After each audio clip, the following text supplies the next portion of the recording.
ఇంపార్టెంటా కదా? ఈ మీటింగ్కి వచ్చారు. నేను ఇప్పటిదాకా దాదాపు 150,000 మందితో మాట్లాడాను. అందులో కానిస్టేబుల్స్, ఎస్ఐలు, సిఐలు, లాయర్లు, డాక్టర్లు, ఇంజనీర్లు, హై ప్రొఫైల్ అందరూ ఉన్నారు. ఏ ఒక్కరిని కూడా సార్ మీరు జాయిన్ అవ్వండి అని అడగల. నేను అడగను కూడా. ఇది జాయిన్ చేసే దంద కాదు. జాయిన్ అయితే ఊదుగాలకు మీరు లేవు సార్.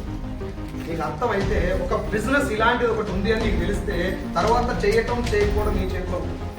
చేస్తే లైఫ్ మారుతుంది అని అంటే ఉత్తగానే జాయిన్ అయితే మారుతుందా? ఏమైనా పని చేయాలి, ఏమైనా చేయాలి. ఈడ కాదు. అదృష్టం ఉంది నమ్మరు ఎవరన్నా? నో, దేర్ ఇస్ నో అదృష్టం. ఒకవేళ నమ్మితే కూడా అదృష్టం అంటే అవకాశం. ఏంటది? అంతిమంగా విజయానికి నీకు బాటేసేది మాత్రం పోరాటమే. ఎక్కడైనా పోరాటం చేస్తే, హార్డ్ వర్క్ చేస్తేనే గెలిపోతుంది. ఇక్కడ కూడా అంతే. కాకపోతే ఇదే పోరాటం బయట నువ్వు ఎగిరెగిరి దంచినా అదే కూలి, ఎగరకుండా దంచినా అదే కూలి. ఈడ జర్ర గట్టిగా దంచితే నేను దంచినాకుండా వస్తున్నాం. అది తేడా. కాబట్టి ముందు బిజినెస్ ఏంటి, ప్లేస్ ఏంటి తెలుసుకోవాలి. తెలుసుకుందామా? ఎందుకు నన్ను 45 ఉన్నది అక్కడ